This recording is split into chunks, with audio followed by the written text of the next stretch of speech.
Hello बच्चों, आज का हमारा टॉपिक है इलेक्ट्रोस्टैटिक ऑफ कंडक्टर्स। एक्चुअली हमने इलेक्ट्रोस्टैटिक यूनिट में electric force, electric field, potential के कंसेप्ट को समझा, इलेक्ट्रिक फ्लक्स को समझा। आज हम बात करेंगे कोई कंडक्टर अगर इलेक्ट्रिक फील्ड में है तो उसका बिहेवियर कैसा होगा, और उससे रिलेटेड फिर हम नेक्स्ट कैपेसिटेंस स्टार्ट करेंगे। सबसे पहली बात तो ये, मान लीजिए आपके पास कोई यूनिफॉर्म इलेक्ट्रिक फील्ड है और आप उसमें किसी कंडक्टर को रख देते हैं। Then what happen in such case? Actually electric field किसी इलेक्ट्रिक फील्ड में आप किसी कंडक्टर को रख देते हैं तो देखो इस डायरेक्शन से आपको दिख रहा होगा, इधर पॉजिटिव चार्ज है, इधर नेगेटिव। तो पॉजिटिव पॉजिटिव को रिपेल करता है, तो कंडक्टर का सारा पॉजिटिव चार्ज एक पार्ट पे इकट्ठा हो जाता है और नेगेटिव सारा दूसरे एंड पे चला जाता है, और ऐसा तब तक होता रहता है। अब इसके अंदर देखो एक इलेक्ट्रिक फील्ड सेटअप हो जाता है जिसकी डायरेक्शन ये रहेगी, क्योंकि इधर पॉजिटिव चार्ज है, इधर नेगेटिव, तो डायरेक्शन होगी ये, और ये अपने आप सेटअप हो गया, इसलिए हम इसको इंड्यूस इलेक्ट्रिक फील्ड कहेंगे। इंड्यूस इलेक्ट्रिक फील्ड ये तब तक चार्ज जितना यहाँ पर स्टेबल होता रहता है, इकट्ठा होता रहता है, जब तक कि बाहर वाले इलेक्ट्रिक फील्ड के बराबर इस ई आई की वैल्यू नहीं हो जाती, जब तक ई आई ई के बराबर नहीं हो जाता। और जैसे ही ई आई ई के बराबर हो जाता है तो नेट जो इलेक्ट्रिक फील्ड होगा कंडक्टर पे भी क्या हो जाएगा? ज़ीरो। तो हम क्या कहेंगे कि किसी भी कंडक्टर को जब हम इलेक्ट्रिक फील्ड में रखते हैं तो उस पर नेट इलेक्ट्रिक फील्ड हमेशा इंटीरियर में कितना रहेगा? ज़ीरो। पहला concept, the E on the conductor will be zero when it is placed in electric field.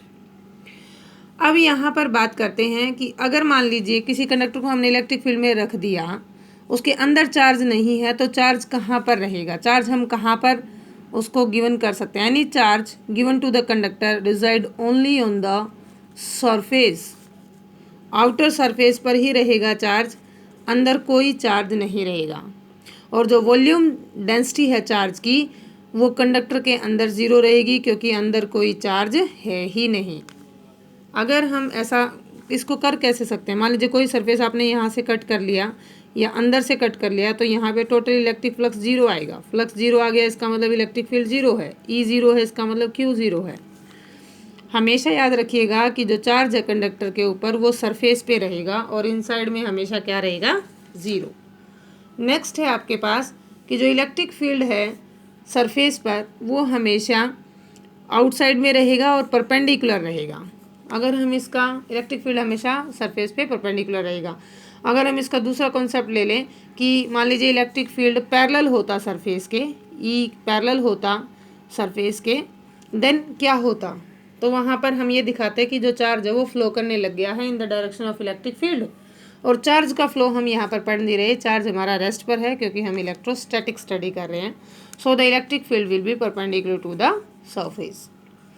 Next point कि सरफेस, कंडक्टर के सरफेस पर ये दो तीन पॉइंट अगर हम मान लें तो सभी पॉइंट पर पोटेंशियल इक्वल होगी, या आप ये कह सकते हैं कि कंडक्टर का जो आउटर सरफेस है वो हमेशा इक्वी पोटेंशियल होगा। इक्वी पोटेंशियल होगा। देखिए ई तो ज़ीरो है अंदर, तो अगर ई डॉट डी एल को हम ज़ीरो ले लें तो किन्हीं दो पॉइंटों के बीच का डिफरेंस हमेशा क्या आएगा? ज़ीरो। तो वी ए किसके बराबर आएगा? वी बी के। इसका मतलब ये हो गया कि जो सरफेस है वो इक्वी पोटेंशियल की तरह काम कर रहा है। अगली बात कि जो सरफेस चार्ज डेंसिटी है वो हाई होगी जहाँ पर रेडियस ऑफ कर्वेचर स्मॉल होगी, यानी कि एरिया जहाँ पे कम रहेगा। मान लीजिए कोई इर्रेगुलर शेप की बात करें तो जहाँ पर चार्ज का डिस्ट्रीब्यूशन तो सेम है, जहाँ पर एरिया कम है यहाँ पर चार्ज डेंसिटी ज़्यादा, जहाँ पर एरिया ज़्यादा है वहाँ पर चार्ज डेंसिटी कम रहेगी। तो रेडियस ऑफ कर्वेचर पर डिपेंड करती है। रेडियस ऑफ कर्वेचर अगर ज़्यादा है तो इलेक्ट्रिक सरफेस चार्ज डेंसिटी कम है, और अगर रेडियस ऑफ कर्वेचर कम है तो सरफेस चार्ज डेंसिटी ज़्यादा है। इसी में एक छोटा सा कंसेप्ट आता है आपके पास, इलेक्ट्रोस्टैटिक शील्डिंग। शील्ड का मतलब होता है अपने आप को प्रोटेक्ट करना। इलेक्ट्रोस्टैटिक यानी कि चार्ज जब रेस्ट पे बैठा है तो किसी एक्सटर्नल सरफेस को वहाँ पर प्रोटेक्ट करना, किससे? एक्सटर्नल फील्ड से। अब देखिए मान लीजिए ये कोई इलेक्ट्रिक फील्ड है और यहाँ पर हमने कोई मेटालिक सरफेस रख दिया। अब देखिए जो कंडक्टर होगा, चाहे ये होलो हो चाहे हार्ड हो, तो जो इसका इलेक्ट्रिक फील्ड है वो इनसाइड में हमेशा क्या रहेगा? ज़ीरो। तो यहाँ पर कोई भी ऑब्जेक्ट अगर आप रखते हैं तो वो प्रोटेक्टेड रहेगा इस आउटर सरफेस से।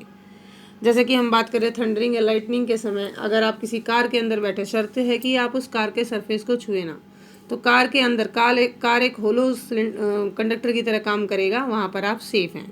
तो शील्डिंग आपकी वहाँ पर की जा सकती है, इलेक्ट्रोस्टैटिक फील्ड से आपको बचाया जा सकता है। नेक्स्ट है आपके पास कंडक्टर की कैपेसिटेंस का कंसेप्ट। अब कंडक्टर जो है वो अपने अंदर चार्ज स्टोर कर सकता है कहाँ तक, जब तक आप उसको इलेक्ट्रिक फील्ड इसके सराउंडिंग में, जब तक, जैसे हम बात करें कि मान लीजिए कोई कंडक्टर है आपके पास, वो चार्ज को स्टोर करेगा। कब तक स्टोर करेगा? जहाँ पर इलेक्ट्रिक फील्ड वो प्रोड्यूस कर रहा है अपने ही चार्ज की वजह से, वो सराउंडिंग मीडियम को आयनाइज करने के काबिल ना हो जाए। जैसे कि मान लीजिए देखिए कि जब इलेक्ट्रिक ब्रेकडाउन होता है, कोई ब्रेकडाउन अकर करता है, सपोज कि एयर है, जैसे ऊपर थंडरिंग होती है, जब लाइटनिंग होती है तो इलेक्ट्रिसिटी क्रॉस करके एयर को, क्योंकि एयर तो इंसुलेटर है, बैड कंडक्टर है, और अर्थ तक पहुंच जाती है, तो एयर का क्या हो गया? इलेक्ट्रिक ब्रेकडाउन हो गया। ऐसा क्यों हुआ? 3 × 10⁻⁶ वोल्ट पर मीटर से ही एयर को ब्रेकडाउन किया जा सकता है। इतनी हाई वोल्टेज होती है कि एयर को आयनाइज करके नीचे तक आ जाती है। तो अगर हम मान लीजिए स्मॉल सा चार्ज भी देते हैं, किसी ट्रांसफ़र करवाते हैं, कोई कंडक्टर है आपके पास, आप उस पर चार्ज स्टोर करवाना चाहते हैं, तो उसका ईजी सा प्रिंसिपल है कि आप उसकी पोटेंशियल को लोअर कर दीजिए। अगर आप पोटेंशियल को थोड़ा सा लोअर कर देते हैं, स्मॉलर चार्ज देके आप पोटेंशियल को लोअर कर देते हैं, तो जो चार्ज ट्रांसफ़र होता है वो ज़्यादा चार्ज को स्टोर कर सकता है। तो यहाँ पर क्या देखने को मिला? देखिए, चार्ज डायरेक्टली प्रोपोर्शनल रहेगा पोटेंशियल के, तो Q डायरेक्टली प्रोपोर्शनल को हटा के हम कांस्टेंट लगा देते हैं C, और इस C को ही कहते हैं कैपेसिटेंस। Q = CV, तो यहाँ से C आ जाएगा Q/V। तो ज़्यादा चार्ज स्टोर करेंगे, कैपेसिटी बढ़ जाएगी। पोटेंशियल को कम कर दो, कैपेसिटी बढ़ जाएगी। पोटेंशियल को ज़्यादा कर दो, कैपेसिटी घट जाएगी। तो जो कैपेसिटेंस है, ये जो C है, इसकी वैल्यू डिपेंड करती है एक तो शेप ऑफ द कंडक्टर पे, दूसरा डिपेंड करती है कंडक्टर की डायमेंशंस पे, लेंथ, ब्रेड्थ, हाइट पे, और तीसरा डिपेंड करती है उस मीडियम पे जिसको आपने कंडक्टर के बीच रखा है। तो C = Q/V। यहाँ से हम C की यूनिट को भी याद कर लेंगे आज ही, फिर हम इसका आगे कंसेप्ट पढ़ेंगे। फेराड याद कीजिए, मैंने आपको फेराडे भी एक यूनिट बताई थी, लेकिन वो चार्ज की थी। C की यूनिट होती है फेराड। 1 फेराड आप कब कहेंगे? अगर 1 कूलम का चार्ज 1 वोल्ट के पोटेंशियल डिफरेंस में हम स्टोर कर पाते हैं। 1 वोल्ट के पोटेंशियल डिफरेंस में 1 कूलम का चार्ज स्टोर कर लें, तो हम कहेंगे कि उस कंडक्टर की कैपेसिटी कितनी है? 1 फेराड। 1 फेराड बहुत बड़ी यूनिट होती है, इसलिए हम ज़्यादातर माइक्रो फेराड या पिको फेराड में यूज़ करते हैं। कोई कैपेसिटर अगर घर पड़ा हुआ है तो आप उसकी वैल्यू को नोट डाउन कर सकते हैं। माइक्रो का मतलब 10⁻⁶ फेराड, पिको का मतलब 10⁻12 फेराड। आज के टॉपिक में बस इतना ही।